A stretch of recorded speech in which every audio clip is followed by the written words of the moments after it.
I'm doing well. I'm doing well. Any day. We're talking some Kentucky guys later today, so that's always fun.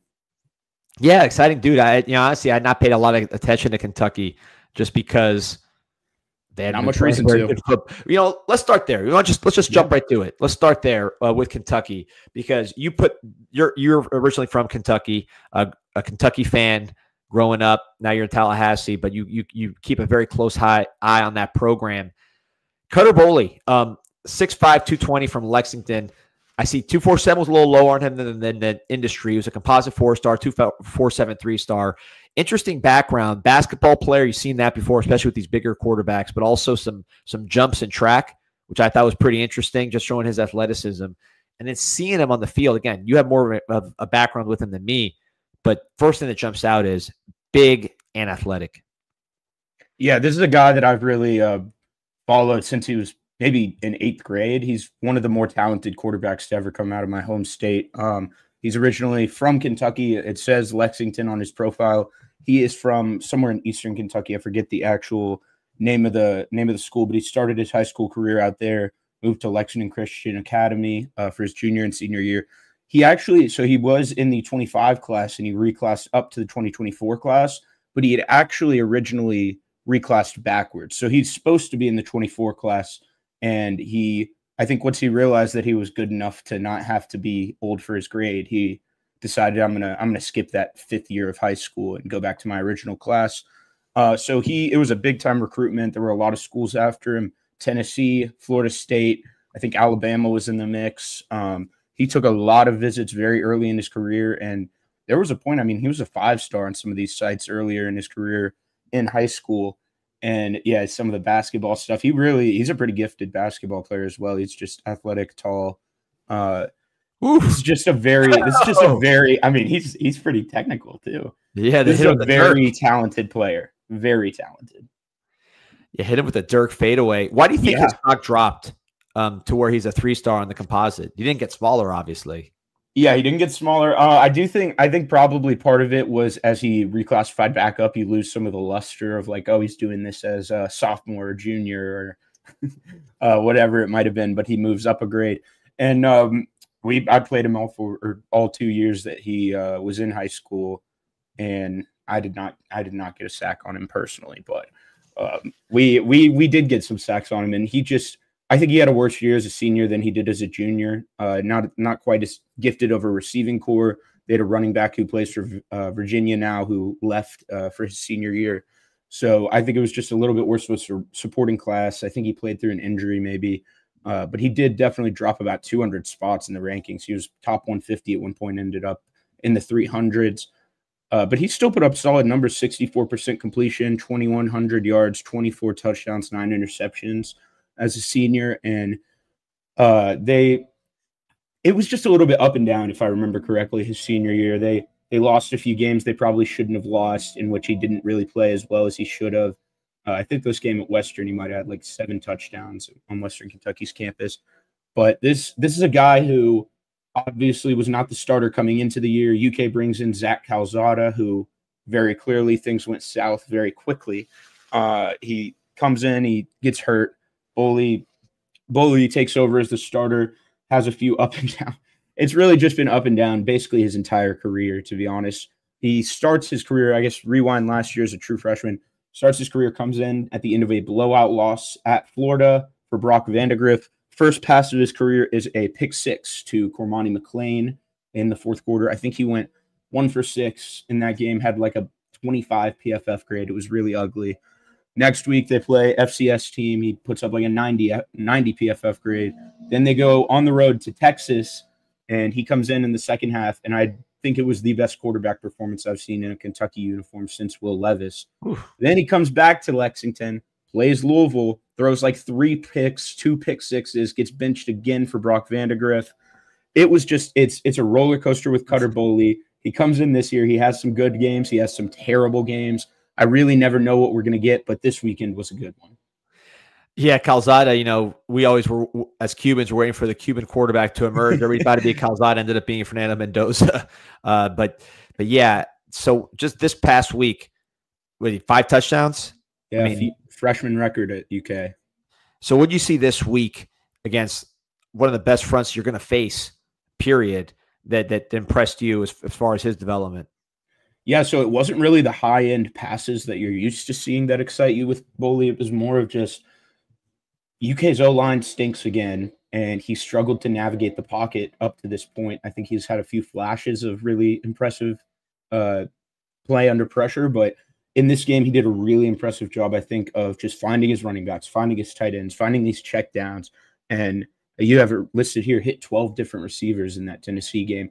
And I think that was really, he was just doing a really good job of sensing the pressure that Tennessee was sending and getting the ball out quickly. And that's not really something we've seen a lot from him up to this point. So this is clearly a guy who's still maturing. He's only 20 years old, getting reps under his belt, but you see the growth. I think he's finally stacked two solid games in a row here these last two games for UK. So they have something in Cutter Boley if they can keep him around. I know for a fact that he strongly considered leaving in the portal in the spring after they brought in Calzada.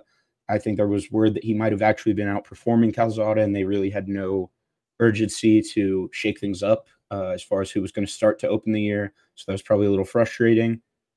He'll be one to monitor this offseason, unfortunately. Obviously, I think he'll give UK the first chance, and if they bring in a guy like Stein from Oregon, who's a QB specialist, former quarterback, and maybe even if they do keep Stoops and just shake things up on the offense, because the OC is really rough right now. I don't think it's a lock that he leaves, but man, I don't know why I'd come back if I were him, you know. He's impressive. You see the development needed. I'm not sure his arm. You tell me. I remember Burrow was a guy who every year you see him get better at throwing. I mean, just his throwing improved tremendously since he was a high school player. I don't know if was Boley a really serious basketball player where he was playing half the year, or was it more just kind of like he did a little bit? Yeah, just for his school, I think.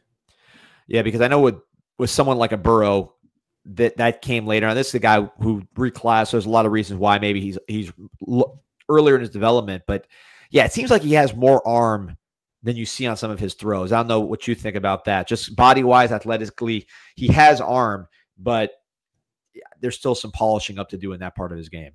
Yeah, his mechanics stunk in high school. They were really bad.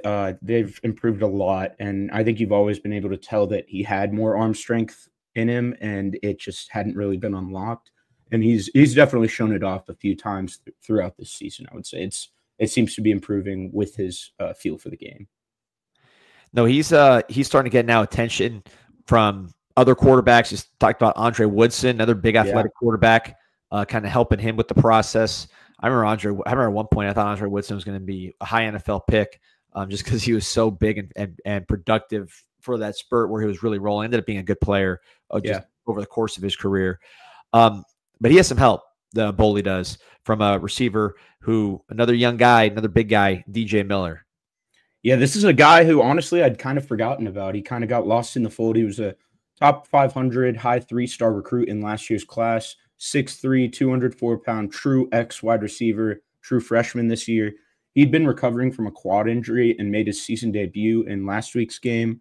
But this is a guy who was extremely productive in high school coming out of St. Louis, 137 catches, 2,400 yards, 33 touchdowns in his last 2 years of high school.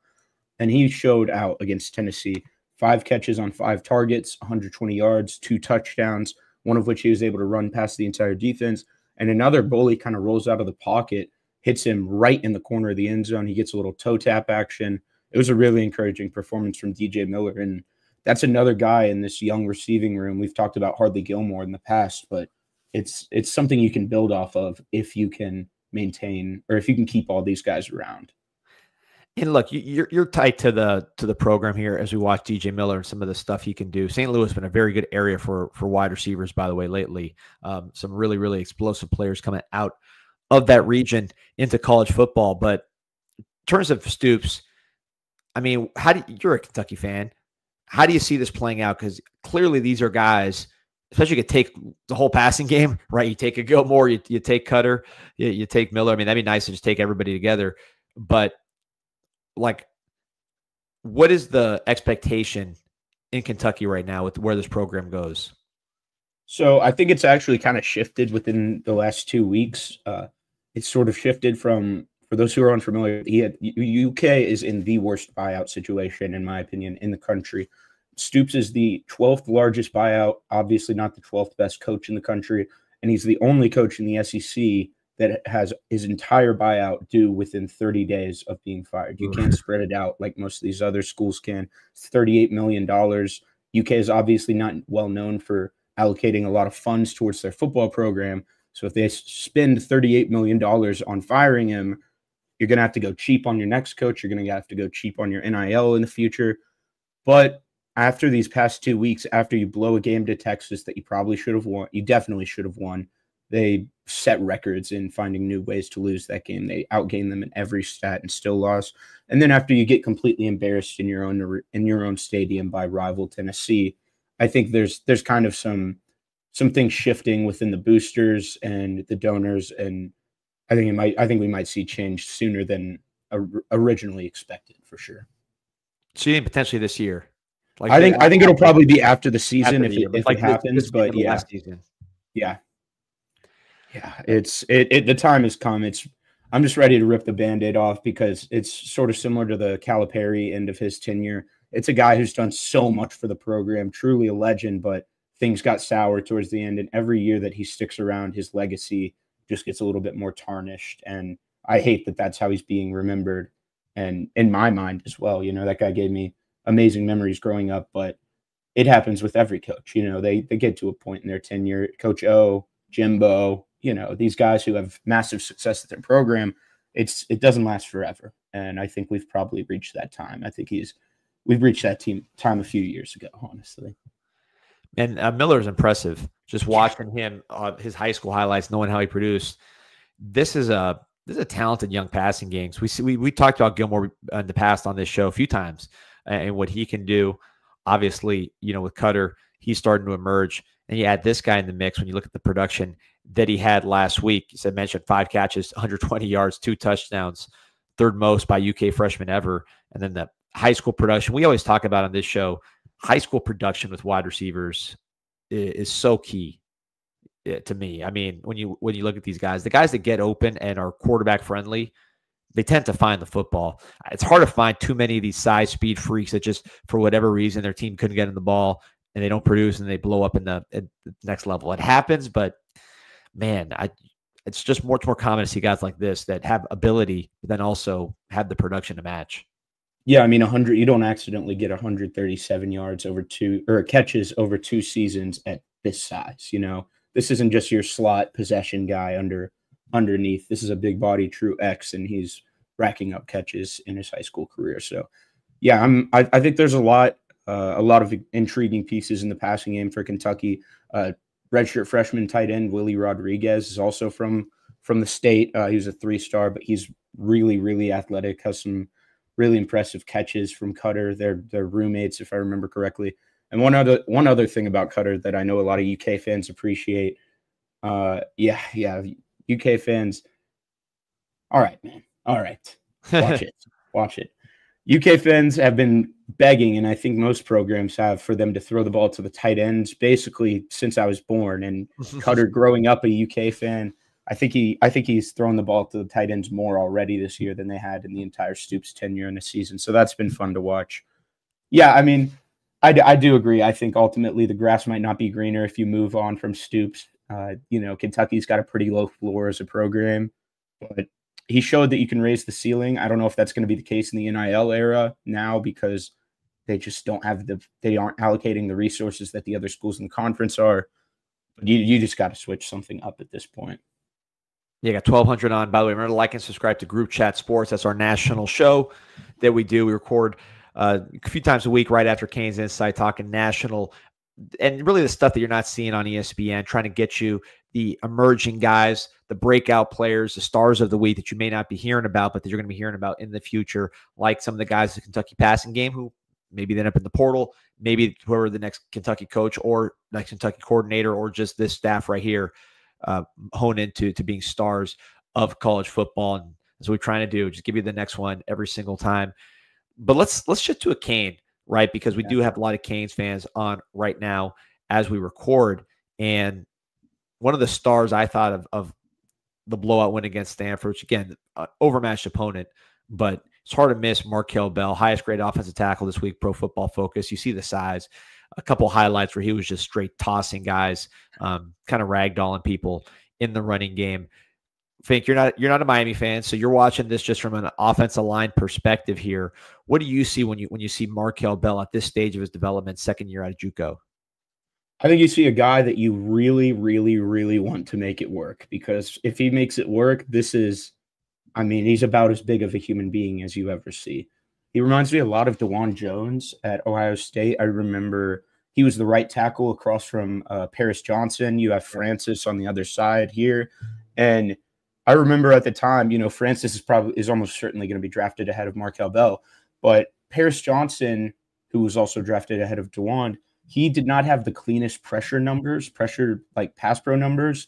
And that's sort of the case with Francis. Obviously, he has more than adequate pass pro numbers. But DeJuan Jones, much like Markel Bell, they just don't allow pressure at the college level, because it's just impossible to get through these guys or really around these guys unless you're like David Bailey or maybe Reuben Bain in practice. Right. This 6'8", 348-pounder, 98th percentile arm length, 7'2" wingspan, 95th percentile. That's for the NFL standards. He's just a ginormous human being, and he's allowed 6 pressures in 7 starts this year with 0 sacks. He's adding stuff in the run game. I feel like he gets more confident in the run game every time I watch him. Last year, he looked a little uncomfortable, just throwing his weight around in the run game, and I don't think that's the case whatsoever this year. You said it. He had a few big time blocks in that Stanford game. Put up the highest grade of any offensive tackle in the country this week, career high grade. Do you know what his eligibility situation is? I think you'd have to sue. Okay. Play, but theoretically, if you follow the Pavia deal, you're talking about he'd be eligible, but he'd have to sue. Yeah, so if he could get another year, we might see a first rounder, at least top 50 guy. But right now, I think I'd probably have an early day 3 grade on him. I think he's more of a athlete than a guy like DeJuan Jones. I keep calling back to that, but there's not too many guys built like that. Oh, it's a great comp. I think he's a better athlete. DeJuan kind of gets his feet stuck in the sand sometimes. I don't see that quite as often with Bell. Yeah, and so I love the DeJuan Jones comp. Yeah, 4th round pick. I could see that. I've talked to people and they're saying late day 3 right now, and I think he will go up to that early day 3 because truth is, number one, he's been very productive. Just from a Canes fan perspective, there's not been much pressure coming from the left side. He's been effective in the running game. Not a lot of penalties. He's been pretty solid just from a college productivity standpoint. You look at a game against Florida where Tyreek Sapp really was invisible in that game, and then the next week he's playing Texas and dominating, right? Markel Bell really took him out of the game, which is, on the higher end of competition, right? You're going to face. We'll see if Miami makes the playoffs. You'll see better pass rushers battling. But he's a high character guy, which I think is something that, when scouts know him. But I just think you've seen this enough to know that as more people get to know one of these high character guys that presents well and does the right things and has good reputation in the building, that tends to move them up through the process. Also, I think the guy just keeps getting better and better. So we'll see how the film looks by the end of the year. But the weaknesses with him are going to be just related to his frame. He's not going to be the most laterally quick. He makes up for some of that with his length. Obviously, the pass rushers he's going against are going to get better. I think the anchor stuff, especially last year, it's gotten better, but he's not the most bottom heavy guy. He's tall to begin with. You can get under him a little bit. And then the bending, he does have some waist bend to him, 6'9". So I think the DeJuan Jones comparison is a really, really good one, just in terms of there's not that many guys with that size. There's going to be some clear negatives, but someone's going to take him with the way tackles are valued here. Yeah, I think he's been extremely. You could probably make the argument he's been. I don't know if I would make the argument he's been the best O lineman for the Canes, but I think he certainly could make that argument, especially with these pass protection numbers this year. And we talked about it on another show. We don't 100% agree with the pressure charting and stuff for PFF, but it's probably pretty accurate. And I think with the character stuff, we're talking about DeJuan Jones. One of the big knocks on DeJuan Jones was does this guy want to be an NBA player? Like, does he? Right. I think does he love football? Is what they used to say. So that won't be the case with Markel Bell. I don't think you improve like this if you don't care about football. And obviously, you say there's great stuff being said about him around the building. No, and I interviewed him personally. Like I can vouch. I mean, this guy is just not. I can vouch for what people say about him and for just my impressions of him. This guy is going to be on the high end of not. He's not just going to be like check. It's going to be we believe in this guy, but from the way he works. So does he have his own burger? Did I see that? He does, and he actually did an interview with Peter Reeves, who's usually with us on Group Chat Sports, but is that some Canes basketball stuff. But yeah, his own burger. Shout out to our guy Patrick at Pop Subs, who made the burger for Markel. So he's got his own burger for charity, which he really kind of took charge on. The guy's clean. He's not just clean as a whistle, which he is clean as a whistle, but on top of that, it really is a care factor. And you hear coaches say that this guy cares about doing the right things from a detail standpoint, from a body standpoint. So like anything that's going to make him better, he is for, which is why I definitely try to just push him further. I think it's like with Jalen Rivers, right? Jalen Rivers was somebody who ended up going 5th round, but I was always telling buddies of mine in the league, like, hey, this guy's a really, really safe bet personality wise. Whatever you have him as, you can kind of add 10% to it because of the reliability. And he's already starting in the NFL. I think Markel could do something similar. Would you put Inez in that category? I feel like I've seen pretty good stuff about Inez as well. Yeah, absolutely. I mean, they're really all those guys, I'm sure. Yeah, high character. I would say Inez, an academic All-America, so he's smart. But I think the thing with Inez that makes him unique and different from some of these other guys is he's the instigator. Yeah, he's the guy always talking trash, and he brings that element to the offensive line, which is huge. Bell, more of a quiet personality, but I wouldn't say he's a gentle giant. I mean, he's not someone you have to convince to be physical. I mean, did you see that rep where he just tossed that guy? Yeah. I think that was what made me watch the Miami film from this week. I think my favorite part about Bell is anytime I can see a picture of him standing next to Alex Mirabal. that is just awesome. Well, help me out with Bell because, you really are much better with the PFF grades than I am. I look at them, but I'm not as in tune with them. They're more just like kind of like if I see a lot of green lights or watch, or if there's a lot of red lights watch, it's more of that kind of thing for me. But from the grading standpoint, and I know there's been a progression in his grades too since he first got on the field. Like, what do you see from Bell from a college productivity standpoint? And of course, you watch the film and you're an offensive line guru. Like, what do you see from Bell in terms of how he ranks just as a college player producer? Yeah, I don't put a ton of stock into the run blocking grades, especially. I think, I don't know. I mean, FSU, I think, has been pretty solid in the run game this year, and they have like one guy over 60. So I don't trust those a ton. I do definitely put a lot of stock into the pass pro stuff. Oh, yeah, Jawan Taylor. I like that. I can see that. I put a lot of stock into the pass pro stuff, and games against Florida and Florida State, he had an 88+ pass pro grade in both of those games. That's probably, I mean, you're not being tested off the edge necessarily as much against Florida State. Daryl Jackson is really the big name in that group, but Daryl Desir, they made Caden Proctor look a little bit silly. Obviously he's figured it back out, but he held his own and then some in those games. 0 pressures allowed on 60 combined pass pro snaps. So I think that's what's going to stand out to scouts is games like that. And like you said, if you can get into the playoff and get another test, that'd be huge for his resume. But just being the stone wall in pass pro that he's been this year and the progression from last year, 18 pressures last year, 3 sacks, 2 hits. This year, 0 sacks, 6 pressures, 1 hit. So he's really cleaned up his pass protection, and I think that's going to be a major selling point. It's going to be interesting to see where that whole line gets drafted. I think you should see at least Cooper come on the board. Maybe he's an early day 3. But I think he's someone will draft with a chance to be a starter. Markel Bell, I think, in that range, and Mount Noah. I've heard people have talked about him as maybe in the 20s, or I don't see that. I just think because even if you project him as a guard, I think he's still he's got a 1 in front of his draft spot, or he's getting drafted in the top 10. Yeah, no, I see him as a guard, and I would take him in the top 15 personally. I don't really care that he's a guard, and maybe he might be one of those guys that I'd let fail at tackle just because he's been doing it his entire college career, you know. Right. And maybe he's Will Campbell, so who knows? Do you think Sampson will go back to school? Yeah, he should. He just needs reps, Yeah, and I think yeah, to get stronger. yeah, And also, he's a guard projection, so it's not like, some of these tackles that are freaks of nature that just go, like, what's his name, Amarius Wims from Georgia. yeah. He's not that kind of guy. I think he just needs reps. He needs to get stronger. I think him and Matt McCoy doesn't get talked about as much on this offensive line, but seeing him in person, he's a lot bigger than people think. He's a former tight end.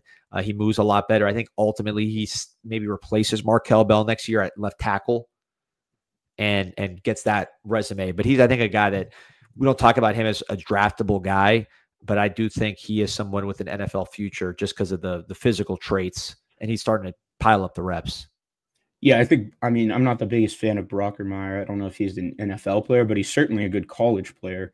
And other than that, I mean, even if you take him out, you might still have 5 draft picks on this offensive line with McCoy and Okunlola together. Yeah, so. I think that's definitely possible.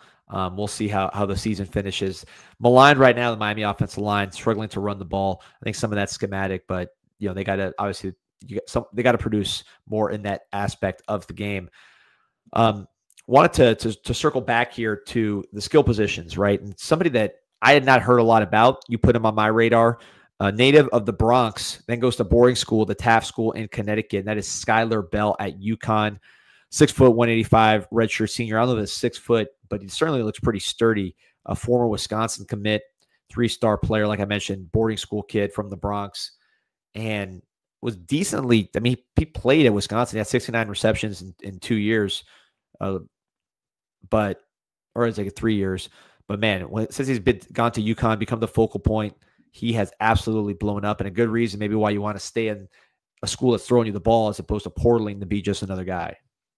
Yeah, I mean, I thought he had an amazing year last year. I forget who put him on my radar this summer, but I was really impressed with what he did last year. And then you have it here. He totally could have gone to the portal for a bigger school, probably made some more money. But as you said, I think it's going to look pretty dang good when he's got more production than a lot of these guys in this receiver class this upcoming year.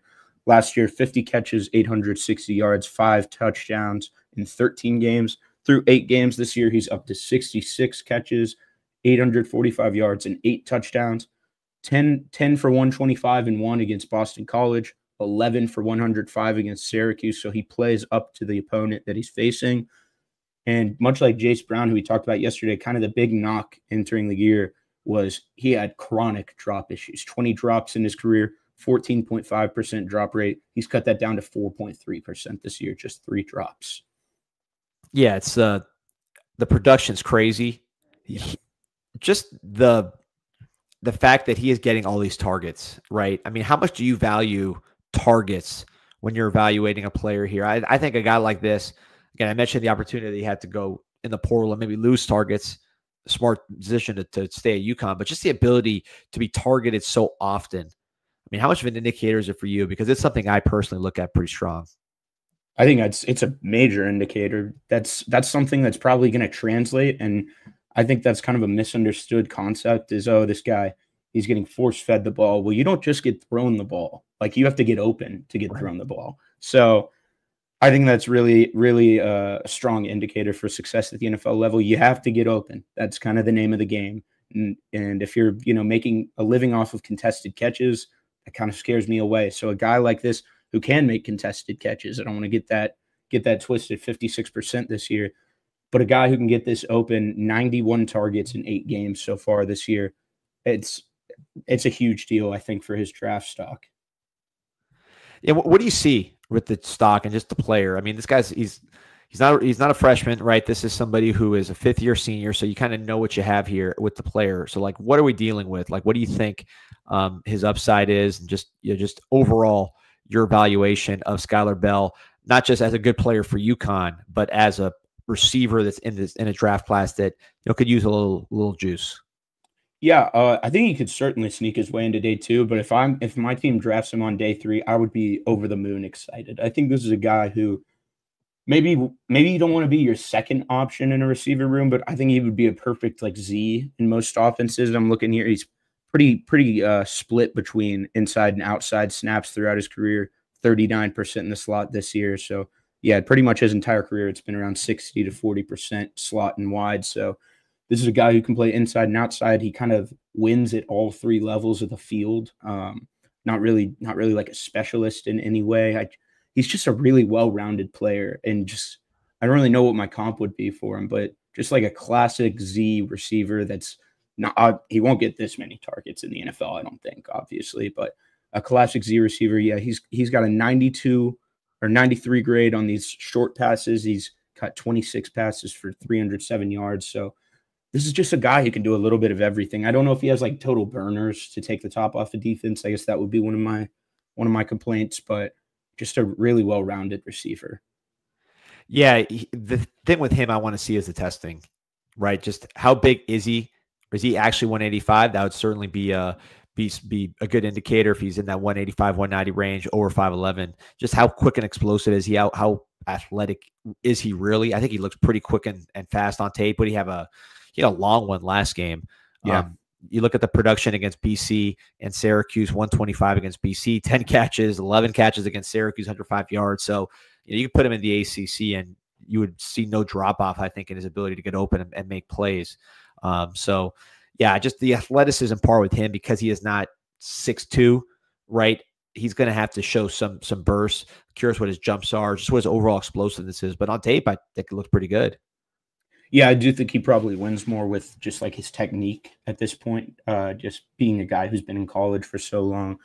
You think of DK at Wisconsin. I'm sure they overlapped, but that's a guy who came to Florida. He was like no technique. He's like, I'm just going to run past you. So right. maybe that's a sign of the UConn receiver development or something like that. But maybe that's why he stuck around, just to take that next step. I think he's a really refined player right now, and he's a guy who you could probably expect to plug into your rotation as soon as he steps into the NFL. An interesting player to watch, Skylar Bell. Let's post some highlights up, because we've been kind of light on the highlights when describing his game. Oh, yeah. But I wanted to pull up some all 22 as we watch here. Yeah, I was listening to this Daft on Draft podcast. I think they described this as Greg Jennings put the team on my back performance in this Syracuse game. He had like half of his team's total receiving yards or something like that, and really just kept them in this game, and they really shouldn't have been. You can see how quarterback friendly he is. Yeah. I mean, that's what we're talking about. He's just getting open, And look, I understand Syracuse is not a great team this year, but these are ACC athletes. Syracuse has had some good defensive backs. Did you see that catch, that one-hander? Yeah.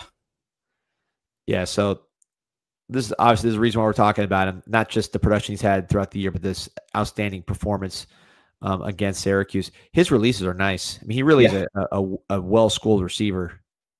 Yeah, no, I think another thing that you just have to be encouraged about is out of the backfield. Fact that they're using him, or they're leaning on him in these big games against Power 4 opponents. It's very similar to Harold Fannin last year. Had his two best games against Notre Dame and A&M, I think it was, and Penn State and A&M, I think. But yeah, like that's about as close as you're going to see when you're playing for UConn to the NFL level. So for them to lean on him so heavily, he gets so many targets in those games. I saw he had 7 catches last year when they played Duke. So this is a running theme with him, and they seem to have a lot of trust in Skylar Bell. So I think he checks basically every box that you would want to see from a guy who's like a day 3 group of 5 receiver. Everything you would want to see to hope that translates. He wins in so many different ways. He's quarterback friendly. He gets all these targets. He plays up to his competition.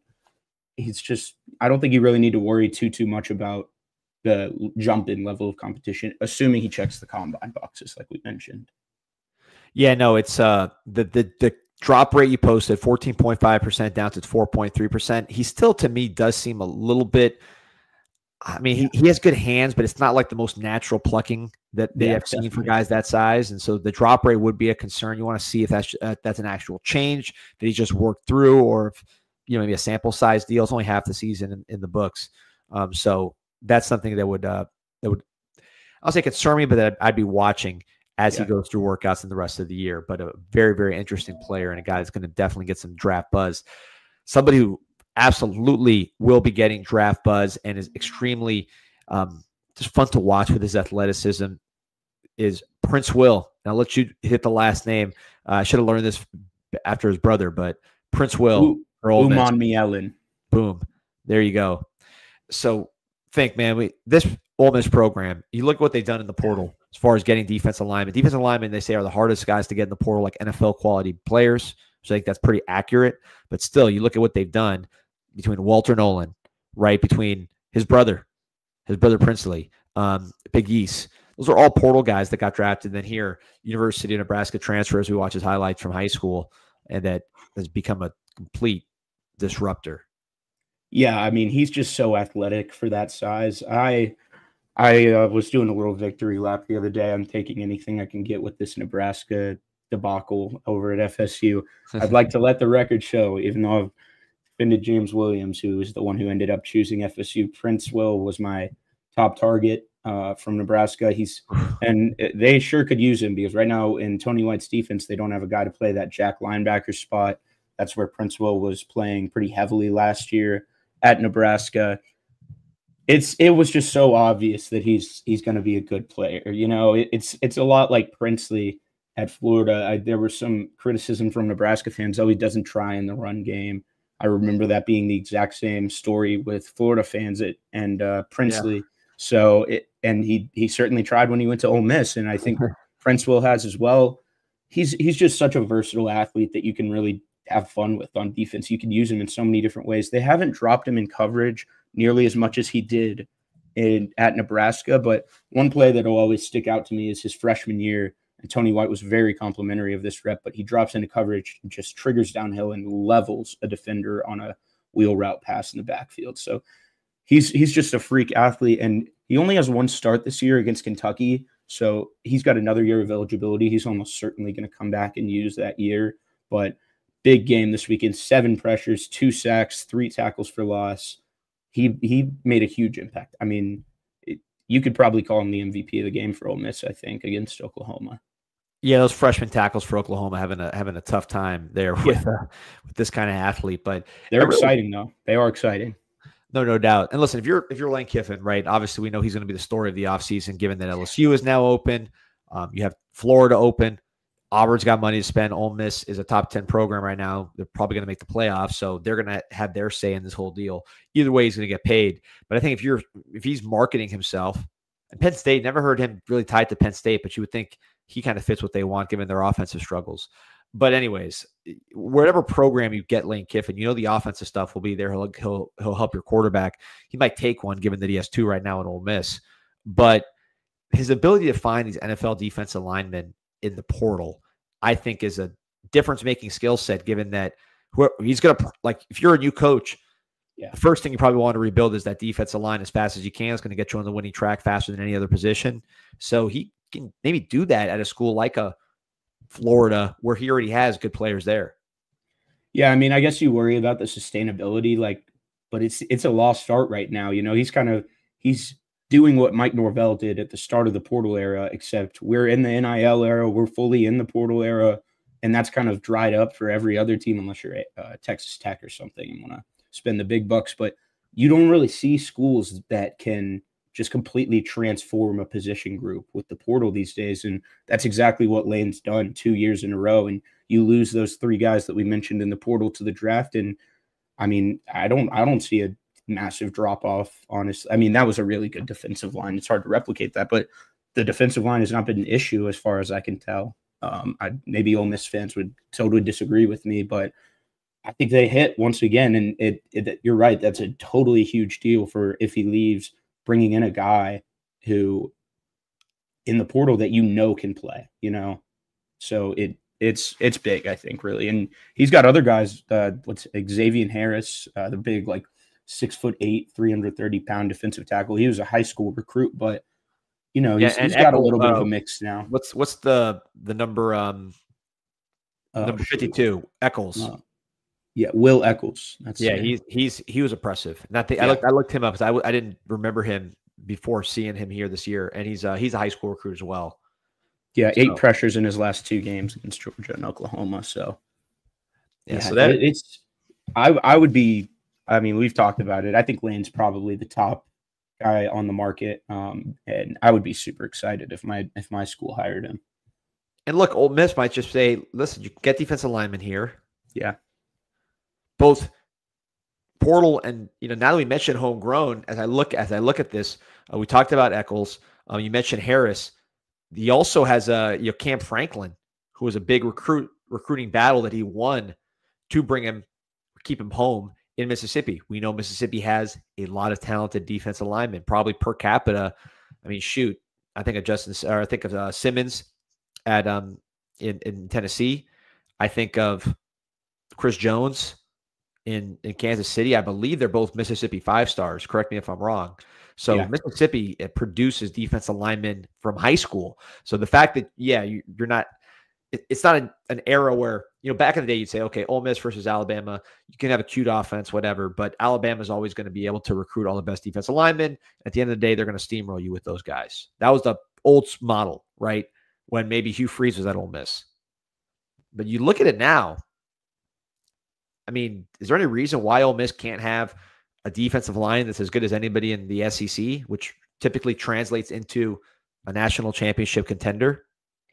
Yeah, I mean, with the way that Lane's been recruiting, I don't know if they'd sustain it if he left, but I think if he does leave, he's changed that program and put them up a tier in the SEC. Well, before you get, what I'm saying is he doesn't have to leave. Assuming that he can get a raise out of Ole Miss to match what other teams are trying to pay him. Like, the old idea would be he has to leave to recruit the defensive line first rounders that you need to win a championship coming out of the SEC. The guys that always go to Alabama, maybe sometimes will go to LSU, and certainly Georgia had their run with those guys.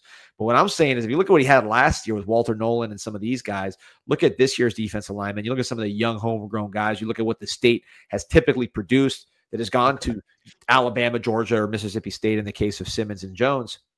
Like, you could have a championship caliber defensive line at Ole Miss based on what I'm seeing and guys like Prince will, and then you still do what you do on offense with full autonomy, and we've seen them do it successfully with now Division II quarterbacks. So why not just do it at Ole Miss if you can have the money, getting guys like Prince will? I think that's probably going to be part of Ole Miss's pitch to Lane to keep him around is, that this is you've shown that you can do this to some extent. Now let's take it to the next level. Let's increase the funding. Let's really take over the state, because you're totally right. There's some really, really impressive athletes in the state of Mississippi. And I mean, they showed it by getting a guy named Franklin top 80 recruit last year, or 2 years ago it was.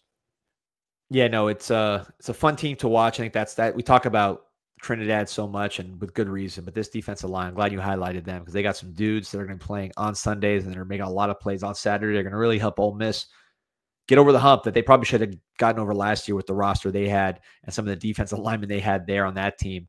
But let's close off here with a player that's interesting to me because he was not on my radar at all. And I looked into kind of his production this year. He's really just starting now to get into the production mode, but you highlighted him quickly. You want to talk about him, and I'll let you handle the pronunciation. Is it Zadrius? I think so. Zadrius Rainey-Sale. Zadrius Rainey-Sale out of Spanaway, Washington. Yeah, so linebacker out of Washington. I was a really big fan of this guy. He was one of the few linebackers that FSU whiffed on in his recruiting class. I think ultimately he didn't really want to leave home. His parents didn't really want him to leave home, so he stays in Washington. Top 100 player in the composite, top 5 linebacker, #1 player in his state.